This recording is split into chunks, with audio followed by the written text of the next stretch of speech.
Yeah. Hi. Hi. And I'm recording. And it is 3 o'clock. So if we want to get started, or, I don't know if we want to wait just another minute or two. Why don't we wait just another 1 or 2 minutes? Because I do think some more people will be joining us. And then we'll go ahead. They might join throughout. That's sticky. So how long did it take you to install, Pam? Oh, this was enormous. I'm used to installing a show in a day. This was 2 full days, long days. And then we had to come back a third day for some more fixings. And even at that point, there were things that I thought, ooh, when I came in to do the video, I did some more touching up. It's tag gallery is huge anyway, but to have the all these thousands of feet and so many pieces was it was bigger than I anticipated, to be honest. I know you say the number, 5,000 square feet out loud, but once you actually get in there, it's a whole other thing. Being in there is Hi, everybody, welcome. Hello, everybody. Thank you for joining. We haven't quite started. This is the B side. This is the, Hi. before we start. Hey, Corrine. Hi. Hi, Heather. Well, the other thing that you're not getting behind what Pam's telling you is that there were lots of hands helping too. So Pam was there, her husband was helping. She had 2 installers. Both Chuck and Mac were here, and I pop my head in every once in a while. And also Scott. Oh, that's right. That's Scott right. did a lot of. Scott did all the floor work. So basically, Yes. it's around 6 people installing this show over 2.5 days. So, Wow. But we did it. Yeah, So definitely. the amazing thing was after it was all installed, to actually, when I wasn't so tired, to actually go in the front door and walk through. Because you see things, even if it's your own work, you see things you would not have seen. And in my case, I have never seen all these parts together because my house isn't that big. My studio is only, it's one piece at a time. And so this was a revelation to me.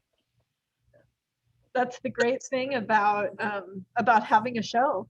No matter where it is, to be able to see all of your work in one place. It's very important for an artist to get that view. Yeah. And I greatly appreciate Tag for giving me this fabulous space. Definitely. Shall we go ahead and get started? It's about 3:05. Sure. Okay. I'm just doing a quick, I'm Christine Shoemaker with Shoebox Arts, introducing the fabulous, talented artist Pam Douglas, and I'm going to get this right, arts advocate and public art surveyor, Yemisi Oyeniyi. Is that right? Yay! I'm going to let them. I know. There are a lot of Y's in there, so good. But they're going to have a conversation about Pam's new amazing installation that she's been working on for a couple of years at least. And there's somebody in the gallery Mac is in the gallery that's going to be walking around the gallery, and and then so she'll walk around the gallery for about 10 minutes showing the installation, and then Pam and Yemisi will have a conversation about what sanctuary is in many different respects. And I also have some images that we'll share later on. So with that, Pam, do you want to go ahead and start us off? And I'm going to pin Mac's screen or Mac's view so we can all see it closer. So take it away, Pam. Great. Are we going to have this full screen? It is full screen. Oh wait. I pinned it. No. Okay, maybe I pinned it wrong.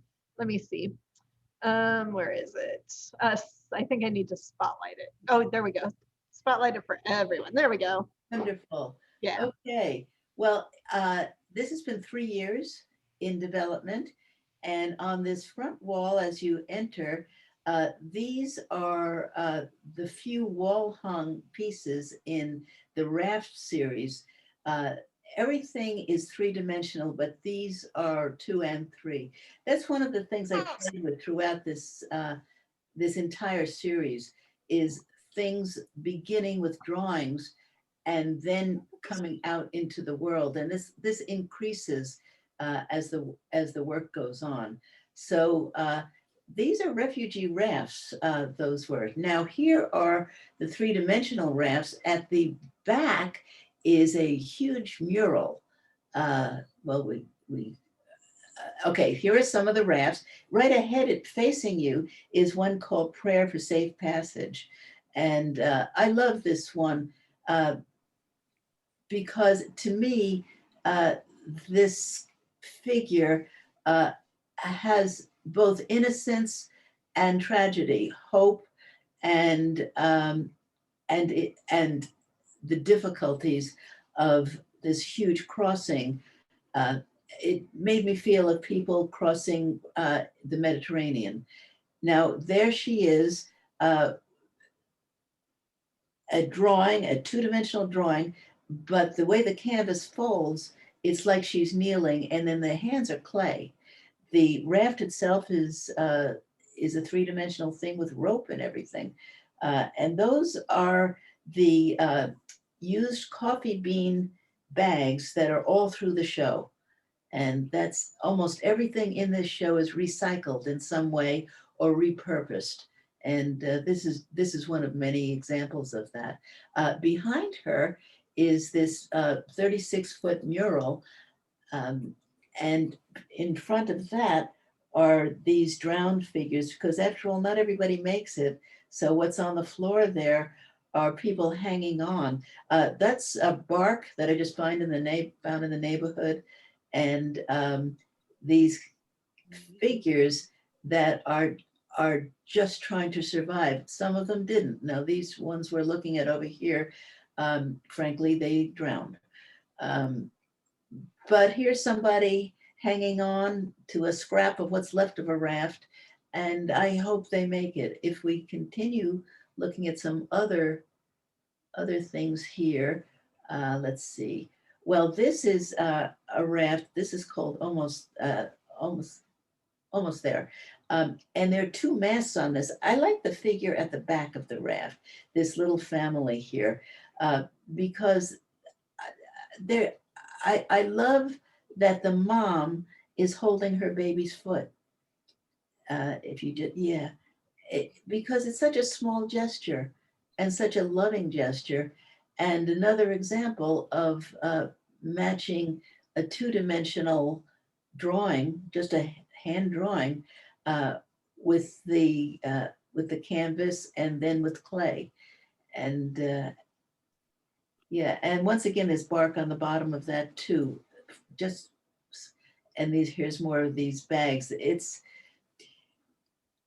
a full pulling together of materials. Let's see, let's look at something else. What else shall we look at here? Well, see, look at the floor. This idea of these feet on the floor, this was contributed by Scott at the gallery. And look at the little kid feet. They're not all the same size, because the notion was, how do you get people in a big space to move from the front to the back? And Scott suggested, well, footprints, because that also fits that so many of these figures are barefoot, and that they're also little children walking with their parents. Now we're coming into, well, we can keep going back, I guess, and we can always come forward again. This room here,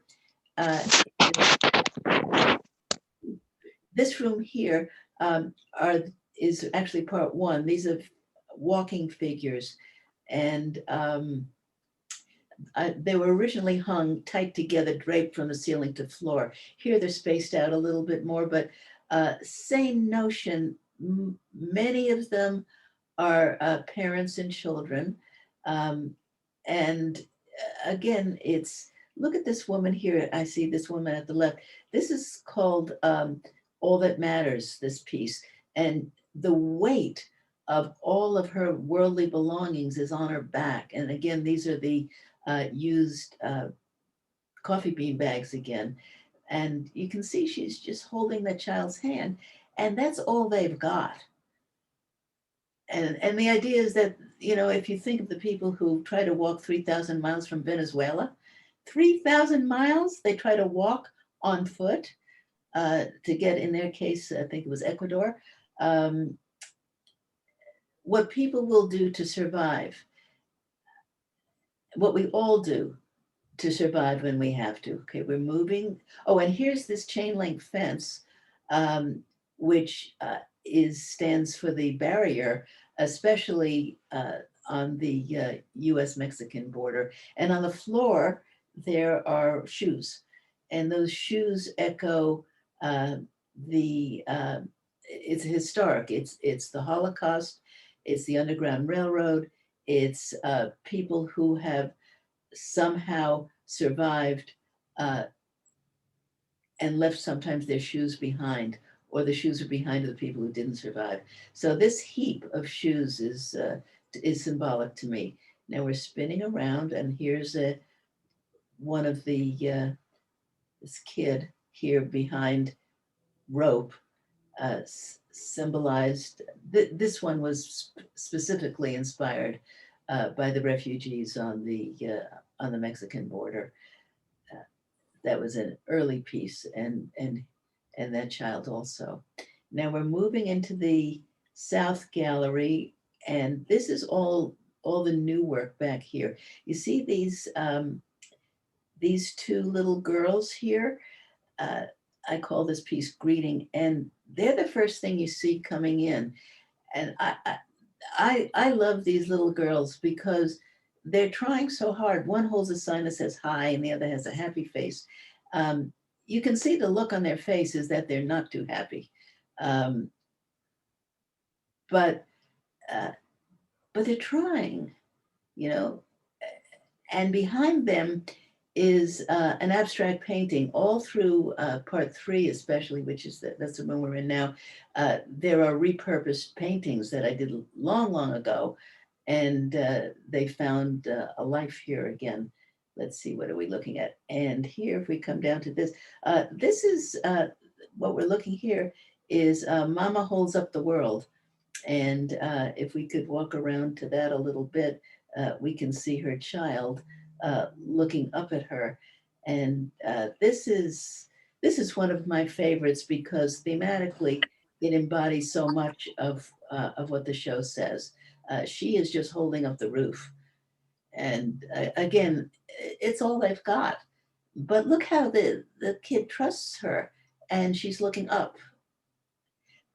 The dress, by the way, is most of their clothing, most of this is monochromatic, and I simplify their clothing tremendously because I don't want attention paid that much to that. I'd rather see their faces.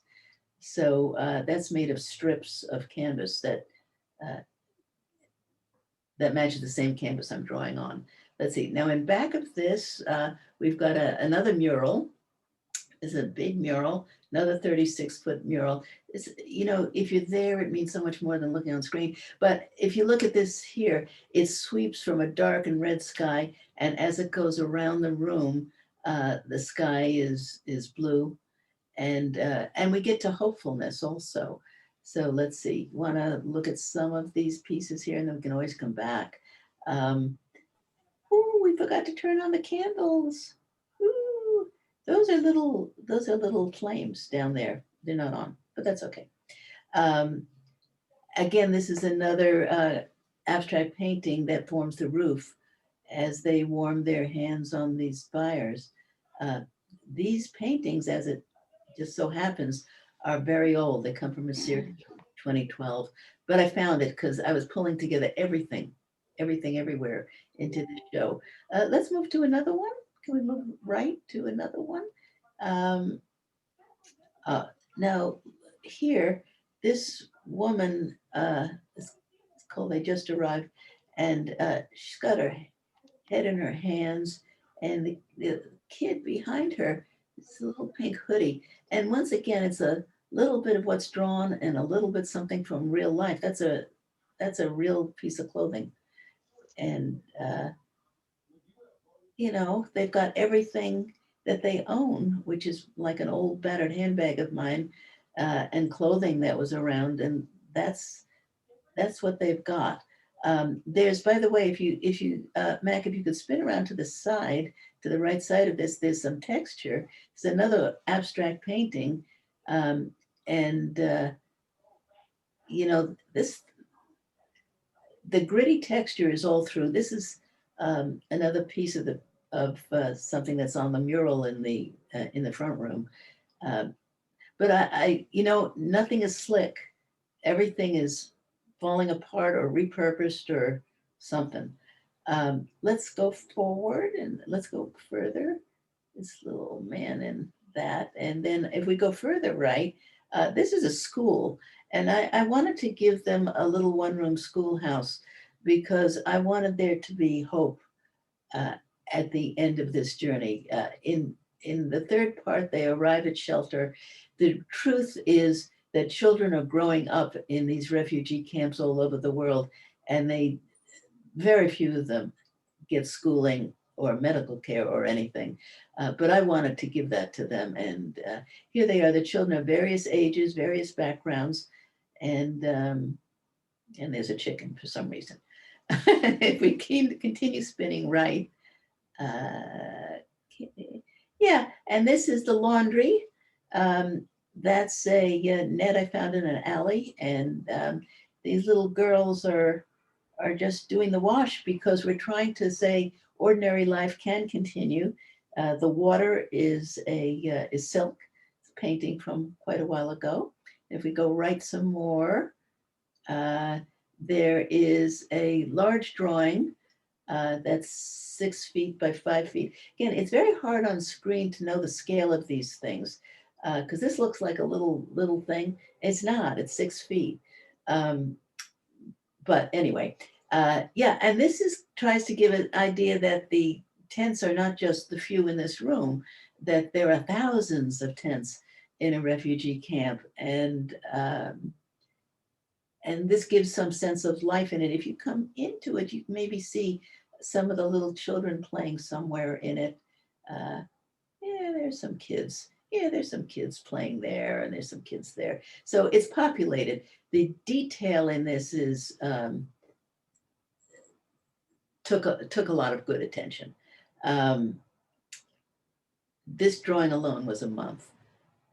Not that the time it takes to do something is a measure of anything, but if you come to see it in person, you could spend a little while actually dwelling in this drawing, I hope, to see, you know, the clothing hanging on a line, some food, whatever is there. So let's continue. Now I know you don't want to hold up this. And now we're going to go into the clinic because I thought to myself, okay, what else needs to be in the shelter part of this series? And okay, here we're looking inside the tent. There's an unfortunate character there. He's a patient. And then we keep coming around, and here are people online to see the doctors. And if we keep going left, we could see some more of what's going on. These figures on the wall are actually, they were part of part one with the walkers, but I've repurposed them to be here waiting for the clinic. She's having a baby, and keeping going around. And this is a hammock that I've had for many years, and I thought I would put her on the stretcher.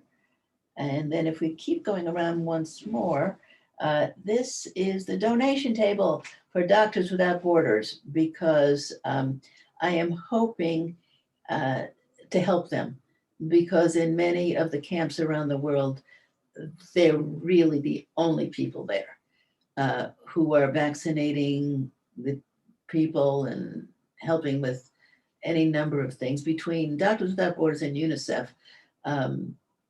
that's all that's there. I mean, there's not food, there's not education, it's freezing in many of them, or flooded. And so, so I'm trying to raise some money for them with this show too. That is a quick spin through, and I turn it over to Christine and Yemisi.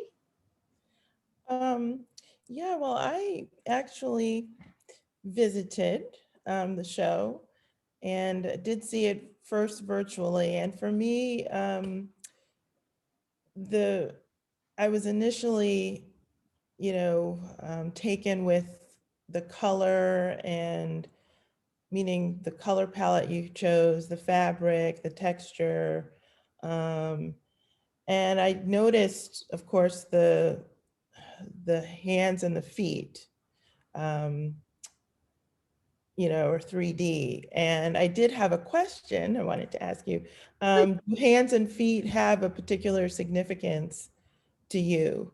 And, why were those, let's say, sculpted? And also, were they taken from, live hands and feet? I actually cut off people's hands and feet and put them on it. No, I didn't. I didn't. No, nothing here is, to answer the simplest part of this verse, nothing here is based on any real person or a model. Everything, I had a understructure for the sculpture, but no, all that is made up. And starting with the feet first, as I mentioned, with the shoes left behind, the mobility, the walking, the long trek, even without shoes, is a testament to what people will do to survive if they have to. Mhm. So there's a lot of movement here. There's a lot of walking. Yeah, there are people on rafts also, though some of those don't have shoes either. But it's the real elemental humanity of their bodies moving. The hands now are gestural. Many of them are, as in the prayer for safe passage. She's holding out her hands. The woman has got her head in her hand. There are, and some of them are gripping things. So the hands are really to me, as large a part of the emotional expression as the faces. Now, I didn't want to. They're all gray. I didn't want to specify too much because I do want people looking at the faces, but that's why there are hands and feet to And then reach speaking of beyond the canvas. Sorry. And speaking of the faces as well, I remember you told me that a lot of them just came to you, the faces. Yeah, And did you want to talk about that a bit, or sure. I guess, you know, I'm wondering, where they came from. How were you guided to have a sense of place with them, or origin? I did my research, and so I had some reference journalism. Okay. So there was a reference point, mostly for the poses rather than anything else, or the physical situation somewhere. But when it came to the faces, there was no model, there was no photo, there was no nothing. And I was using just charcoal pencils, really simple tools. Charcoal pencils on raw linen canvas. That's all I had. And I would start moving it until someone appeared. I had a general idea this was going to be a man, this was going to be a woman, this was going to be a child, and they were going to be facing in this direction. But beyond that, I really felt touched that these people were coming through the canvas to me. Mhm. they wanted to speak. And so almost a little bit of channeling, you might say, through the charcoal pencil. Yeah. Also, because it was such a simple medium, if I was using fancy paint, I don't know if it would have been so direct to my hand. Because the thing about a pencil is that your hand is on it, and it's a body connection. Okay. I think with a paintbrush on a canvas, especially if it's a nicely fixed canvas and all of that, you're a little bit distanced from it. And I wasn't. I was in it. Okay. Were they done in one sitting or? Most of the faces, Yeah. in fact, there are some prints up in the gallery that we're not going to have time to look at here, which are the early stages of the drawing. I have some of the first sketches, and then as they became more refined, uh, and I have photos of, I have both of the early and later. Um, but basically, yeah, 1 or 2 days. The faces were fast. I always started with the faces because then I knew who was in it. Oh, I see that Mac is looking at the uh, those those faces up there. I see that on Yeah. screen there. Thank you for showing that. There's such a personal sort of level of care that comes through, at least that came through for me when I was there with, all of it. Just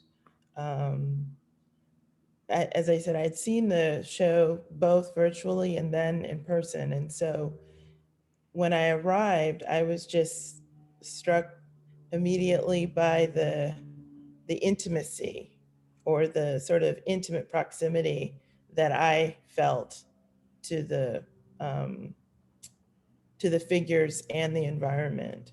Yeah, thank you. So I Were wanted there a couple of pieces you wanted to talk about, especially? Yeah, I think so. You talked a bit about the first one, um, the raft one, which you answered that question, but Oh, um, so I think in part one there's two figures, the two women. One is holding her baby, mm. and the other one has the baby in a box on her back. Yeah, yeah. And Let's they see. were just so dignified in the way that they, carried themselves. They almost didn't appear to be like they were fleeing anything. That's what was so interesting, that I could have imagined them in their, hometowns doing errands or doing business, especially the one with the cell phone. I don't know if we can. Yeah, yes. That one. Can we look at the one with the cell phone? It's called Woman with the Let me Phone. check because I think I only have you and Yemisi highlighted on the screen. I think that's what everybody's been looking at. Oh, so we can see the picture. Okay. Yeah, so I mean, I don't know if Mac wants to continue holding the iPad as you talk about the work, or I don't mind. okay. Well, let's see. Yeah, All right, here's Mac. Mac, if you could go back into the center room. There we go. And those Those two, two. those two figures right there. Mhm. Okay. Yeah, those are the two that Yemisi is talking about. Um, yeah, the one on the left, it's hard to see on screen, but yeah, she's got a phone, and that's maybe she has no shoes, but she's got a phone, and yeah, she's barefoot, no, but the phone, and that's actually comes from direct experience. Traveling and discovering, especially visiting Africa, that everybody's got a phone. Mhm. Everybody is electronically sophisticated and linked in. Even if you don't really have very good housing, you've got a phone. And so here she is, and it's a mismatch. It's an ironic mismatch. She has this ancient way of carrying the child in a basket, but she's got a phone. And that's sort of real. The one to the right, on her, that's called the Burlap Crown. There are coffee bean bags everywhere, and this one is from Tanzania. The coffee actually came from Tanzania in that one. If you go up a little bit on this, we can see, yeah, it's upside down, but it says Tanzania. That's okay. It's but yeah, I mean for everybody, but especially these women, to have dignity. Just because you're a refugee doesn't mean you have lost your heart, you know. And I want people to uh, actually regard human beings with care and compassion, no matter what their situation. And just because they don't have a home doesn't mean they don't have dignity or can't have dignity. And that's true with all of these. This one that we're going past, if you want to back up just a minute, her, yeah, she's got a baby. And so this is called Madonna and Child. And it's a classic uh, Renaissance triangle pose with the figure that purposely echoes the Madonnas and Childs of Italian art, but it's not. Yeah, So and then that's the figures back there. oh, these three guys. Yes. Yeah. Um, yeah, these I think of these as the three unwise men, because other people have said they think they're menacing her. I actually didn't intend for them to be menacing her. I actually intended them to think that they were going to fight somebody who's oppressing them with sticks, which they're not about to because the other side has guns. But regardless, here are these three guys. And by the way, even with very small figures and their faces are really small, I try to make them, you know, each one individual. These are not three same guys. These are tiny drawings, but they have specificity. I hope. At least that's my Yes. intention. I mean, that's what I got from, really the faces and the detail. It just, there was a lot of care to the individuals that represented.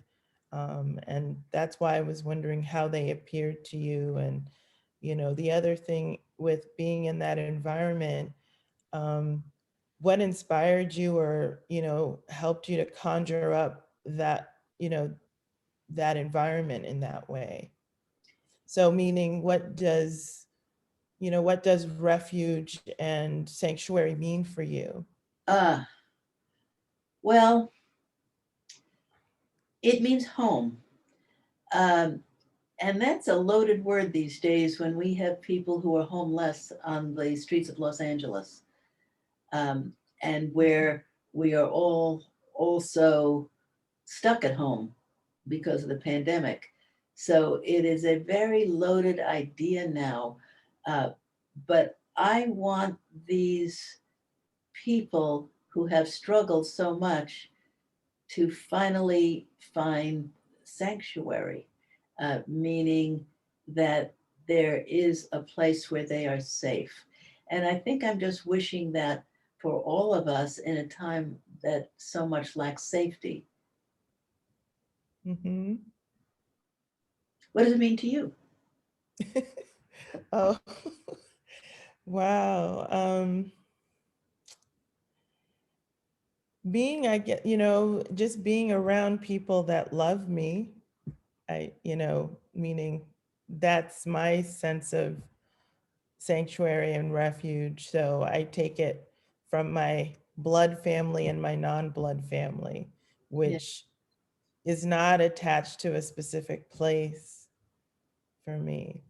But I know I mentioned to you that, being immersed in the show and, afterwards, I was just very compelled to revisit, you know, the issue of refugees and asylum and homelessness. And, you know, it stirred a lot of thoughts and a lot of thoughts on that. So Yeah, it was, you've lived all over the world. I mean, you have roots in Nigeria, you had a childhood in Kenya, you went to the London School of Economics where you looked at international sustainability. And I mean, you've got a wealth of personal history. Would you share some of how any of this relates? yeah. Well, on a personal level, you know, when I was there, and as I said, I, you know, came back home and I started digging up and reading up, you know, on the current situation and revisiting ideas of migration and, you know, lack of borders. I tend to have a, you know, in my ideal world, there aren't any borders, you know, but at the same time, I kind of understand that borders offer protection as well. So when people are fleeing one area, you know, they're taking refuge somewhere else that, you know, protects them from, let's say, entities or forces that are oppressing them. And then I was thinking about migration in the global sense, but then in the personal sense, and remembered that it, you know, in West Africa, and I know there's a lot of migrants and migration there. And my grandfather was part of that. My father's family comes from a village called Okuku, which is in southwestern Nigeria, but it's still, yeah, southwestern Nigeria, in the Yoruba area. And in the, I guess when my father was born, well, shortly before, so like in the 30s and the 40s, when it was still under the British colonial rule, and the British were building, I think, the railroad in the Gold Coast, which is now Ghana. My grandfather with my grandmother, they moved to Ghana, and that's where my father was born and raised. And my grandfather worked, I think, on the railroad, but then he had to go back to the village. So for a lot of time, he was going back and forth between Okuku and Konongo, which was in Ghana. So those sort of things came up for me on a personal level, like just thinking of, you know, how we've always been migrating and, you know, that migration, the whole issue, it's really essentially an issue of labor, and the same with how refugees end up. And I read up about, you know, the status now, and I'm sure some of you are aware, you know, that many people spend their entire lives there. So these refugee camps are evolving into cities, you know, and that's another way of looking at it. And in the context of your show, you know, where you say you have the school and you still, you know, manage to show some joy and some love in there, that really speaks to that of what I feel and what I, you know, came across.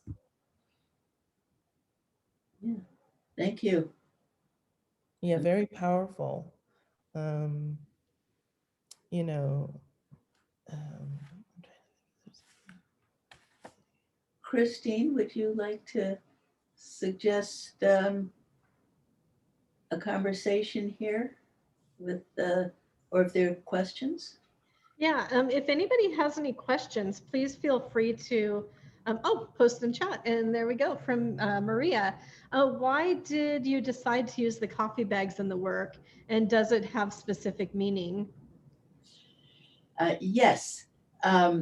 One part of it was luck, which is that Christine started an artist trading, what is it, site or page or something, where somebody, an artist can offer another artist materials in trade for something else or just for free. And I saw a listing of somebody whose family imports coffee from all over the world, saying she had all these bags and does anybody want them? And I thought, I was early in this process. I mean, I don't think I'd done more than one piece. And it's dawned on me, oh my gosh, this is a gift. This is exactly the meaning of what we're doing. These are discards. This is something that was used for commerce that is supposedly has no more value, but it has permanent value, and of course all the texture from a purely aesthetic point of view is that rough, gritty texture. But also the bags had stamps from all over the world. I showed you one from Tanzania, but some of them are from Mexico, and coffee is grown in any tropical region all over Laos. And I looked at these and I said, yes, that conveys the meaning, part of the meaning of this show, that it's global, that we definitely want everything to be repurposed, that nothing is a throwaway, nothing is without value. And it gives me these marvelous stamps. Look at this. So, so it came to me. This is from Costa Rica, I see here. So like many other things in the show, actually it came to me, but then I had to be able to recognize what the gift was. Is there another question somewhere? There's a comment from Corrine. I thought about how lively these descriptions feel despite the color palette and two-dimensional faces. I think it's the energy generated as my eyes dart back and forth between 2D and 3D. It generates more energy than if all were just 2D or 3D. I like that. That's a great comment. Yeah, thank you. My background was as a two-dimensional artist. I was a painter for many years, and I have no real experience. I studied painting in school, in art school. I didn't study sculpture.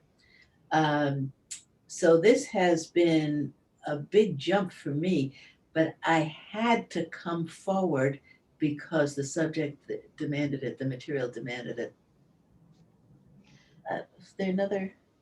So a question, something I was thinking about, and we've talked about it, Pam, but you've been working on this project for so long and it's so close to your heart. And, I mean, it's in the news and, you're sharing all of this in the gallery.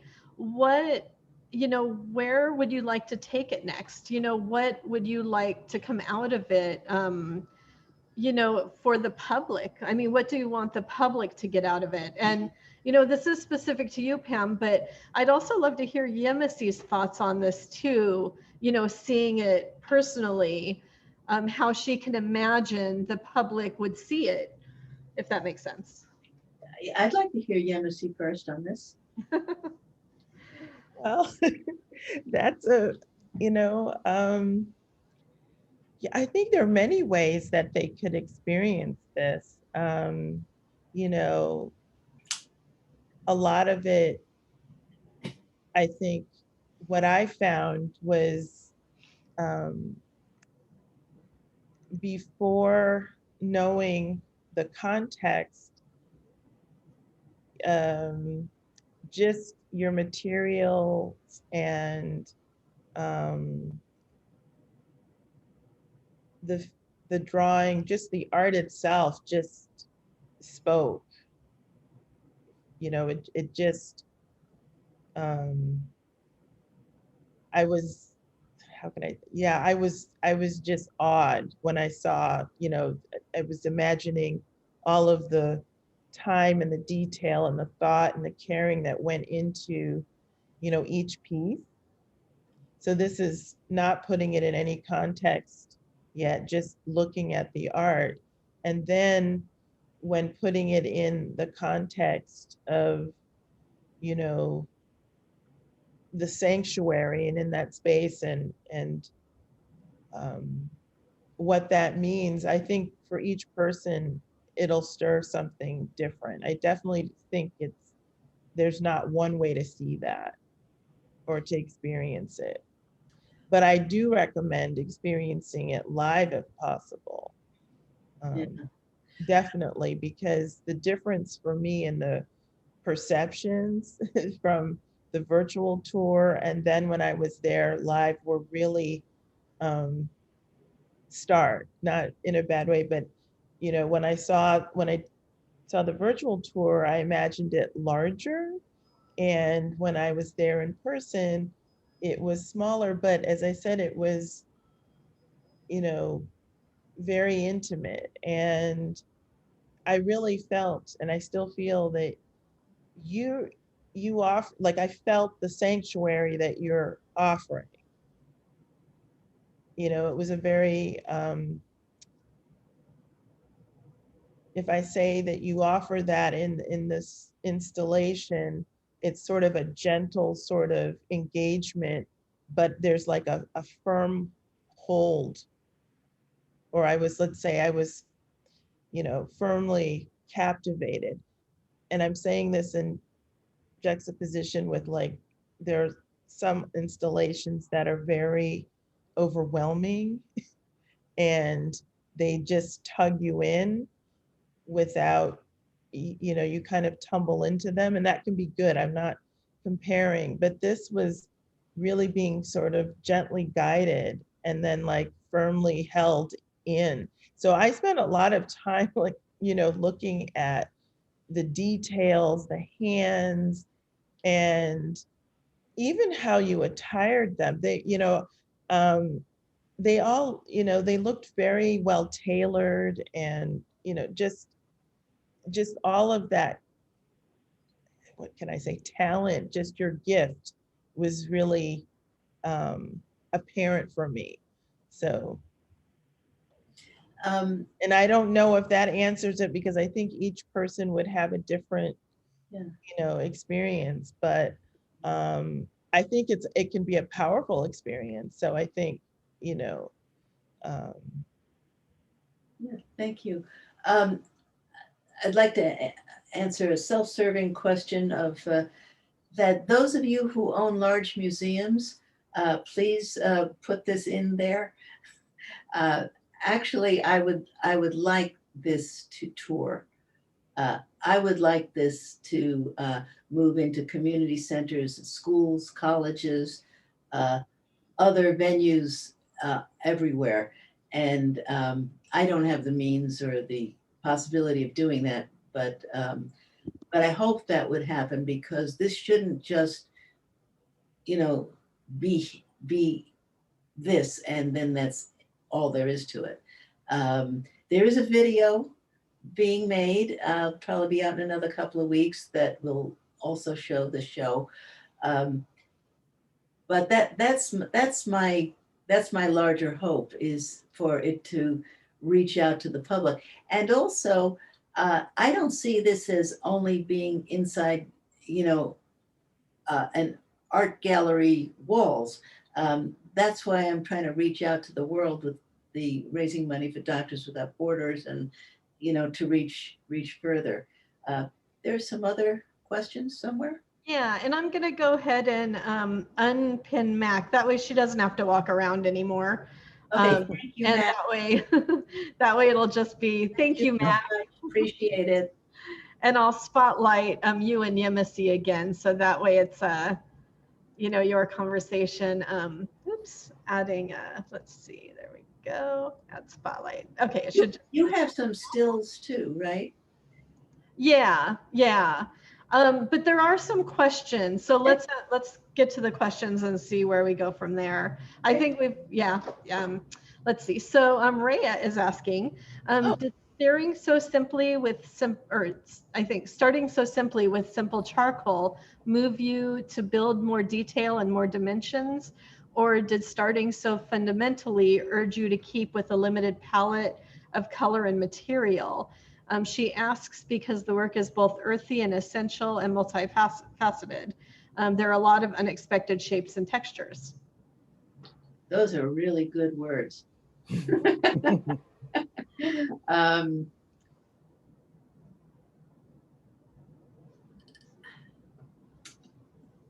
one of the things about working with a charcoal pencil is that you've got a pencil point, so it is detailed. You are getting specifics of a wrinkle on skin or eyes or hair. I spend some time on the hair of some of them. Some of these figures have braids, which takes a lot of little cross hatching. So there is a personal and very immediate intensity to drawing for me. Other people have other skills. The limited palette was a decision from very, very early on that I did not want to distract with pretty colors. Although as we move into the third part, there is color for the first time, where there's hardly any in the first two rooms. And that's also intentional because the world opens up to the possibility of a bright blue sky and other things. There's quite a bit of color in that final room. I don't know if I answered all of that, but that's. I think so. Okay. And then another question, have you, and this could be for either of you, spent time in a refugee camp or witnessed one? I've only seen it on in my research, but I haven't physically been there. Have you, Yemisi? Nope, I have not either. So that's why it was, I've come across it, and I think like many people, but in my studies, my background was in economics, and I was interested in sustainable development and looked at Africa. So, obviously that issue comes up. But having been to one, no. Not one of these big camps. I think you can't just go. I mean, it's not a tourist thing to do. I mean, if you go there because you're with UNICEF or Doctors Without Borders or one of the other uh, health agencies. It's also dangerous. Was So there any particular one that inspired the drawing? Because I did look at that one, and just wondering, was there any particular camp? There's some. the tent drawing. Mhm. That actually came from research, and it's a compendium. I think there's one in is it Tunisia. There's one I saw that Okay. where the tents were really clear, but the problem of showing them is that they're massive. They're massive, and even a relatively big drawing is really almost just a tiny hint of. These are thousands of them, thousands and thousands of tents crammed together with nothing else there, and it's you can see them from space. It's really shocking. The very first in insight I had before I started this whole series really was on the Mexican border, where I could see what was going on with the refugees there. But it quickly moved to what was going on from North Africa on the Mediterranean, and then on from there. This is really global. You were talking about the Rohingya the other day. And yes, and yeah, I think they're considered to be, the most currently, they're stateless, and they're in Bangladesh now. And I think I just read something that came out yesterday about relocating them from the mainland area where they usually have been. I think it's Cox's Bazar is the area, and they relocating them to an island, Basan Char, I believe, which is an island that came from, I think it's mostly silt. It's like about 20 years old, and they're building up to, put to pretty much relocate more of them there. But they started moving them there, I think, well, not think, I know, forcibly in 2017. So, Yeah, yeah. it's really, it is truly, this phenomenon is partly driven by climate change. That's, Yes. people are not, yes, sure, there is war and there's famine and there are many things, and politics and religion, but climate is causing drought and floods and Mhm. crop failure. And what are people to do?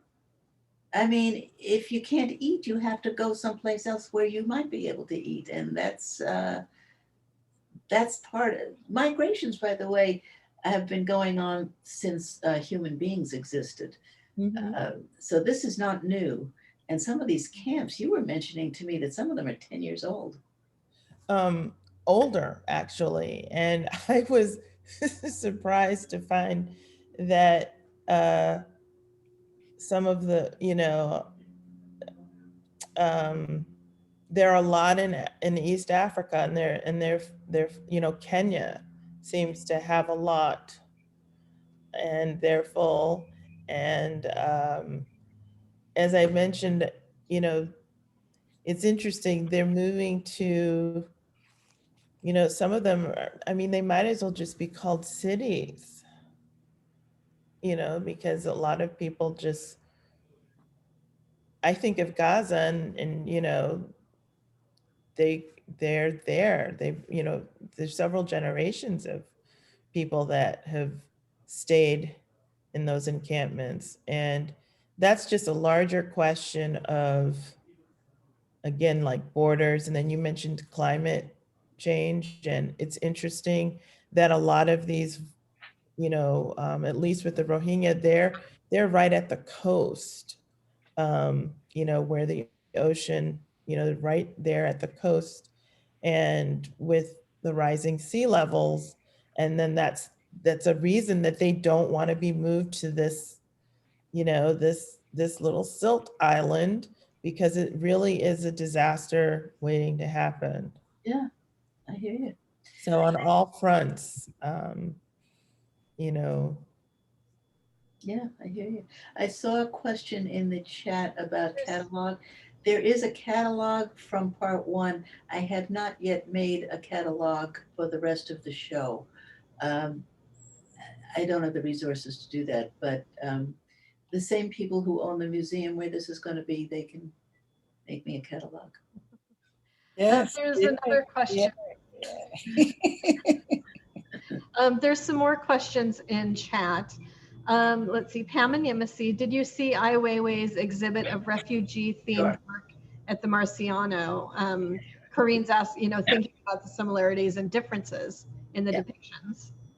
I'd like to say something. I don't know. Go ahead, Carol.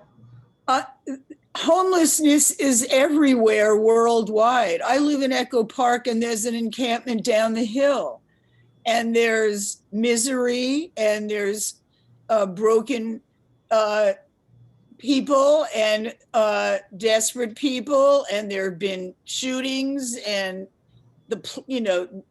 with COVID-19, this is a worldwide mhm. issue, that there's refugees and homeless and unsheltered people, and this is a problem the entire world must address. Mhm. This is not over there. This is right down Right the here. hill from where I live, Yes. and it's unacceptable to see this kind of human misery and walk on by. Well, you know, we all do what it is that is within our ability to do. If somebody's a doctor, they do that. If somebody's a lawyer, they help that way. As an artist, all I can do is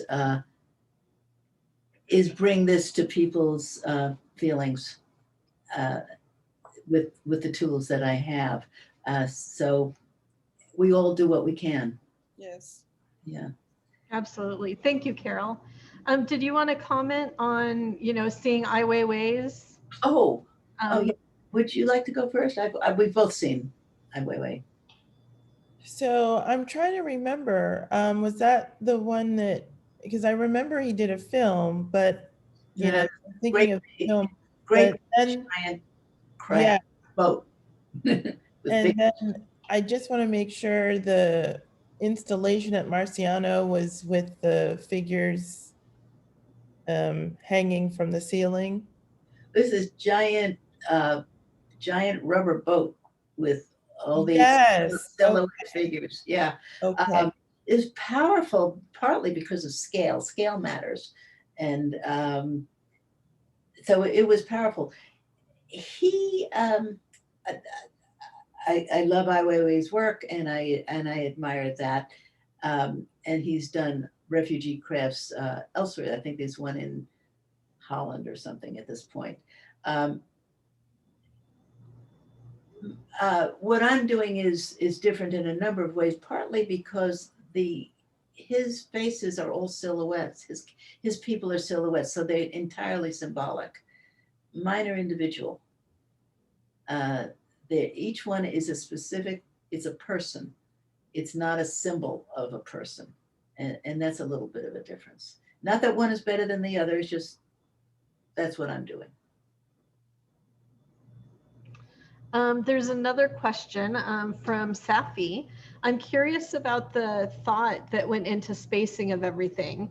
What kind of space were these works created in, and how did you have to adapt to the spacing of the gallery in which they were displayed? Oh, that's my daughter. Oh. I don't have a big studio. I have a table outdoors, and which is exactly 3 feet by 7 feet.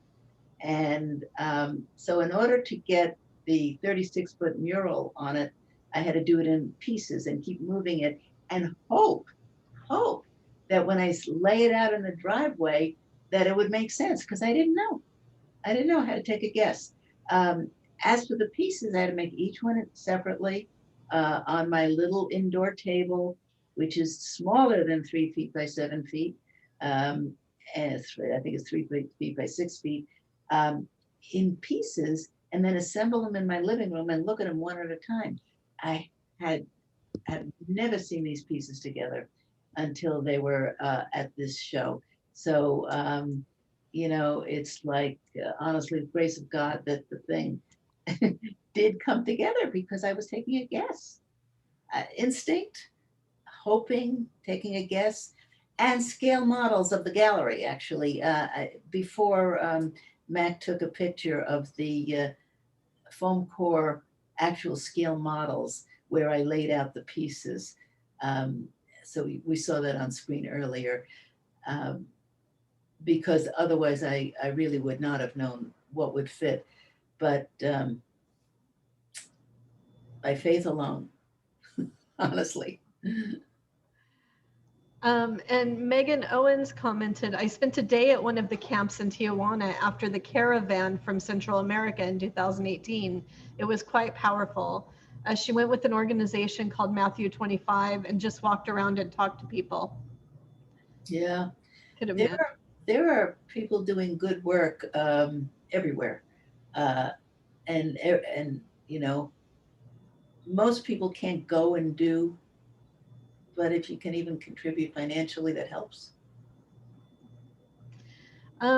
Does anybody have any last questions, or is there anything else you want to say about the work in the gallery or talk about as far as the crisis in general, or just the idea of sanctuary. I mean, we've all been stuck at home in our own sanctuaries, and I think about that. You know, it's definitely conflicting. I feel, you know, I mean, I feel very lucky that, you know, I have a home that I could stay in, and I think about, you know, all of these people out there, you know, dealing with starvation and homelessness, and, you know, the refugees and the immigrants, and, you know, of course, the, you know, I mean, what we're doing here in the United States with the camps, you know, with the, you know, separating the mothers and children. And it's, you know, it's an emotional thing. And, you know, I mean, I try to help as best I can, but like you said, you know, we all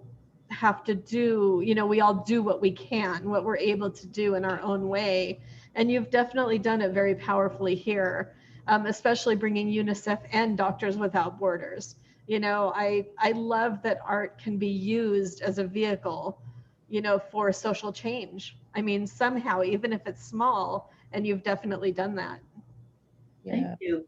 Well, Mhm. thank you, everybody. If you can possibly get to the gallery to see the show live, I think you'll get a whole other experience, as Yemisi is mentioning.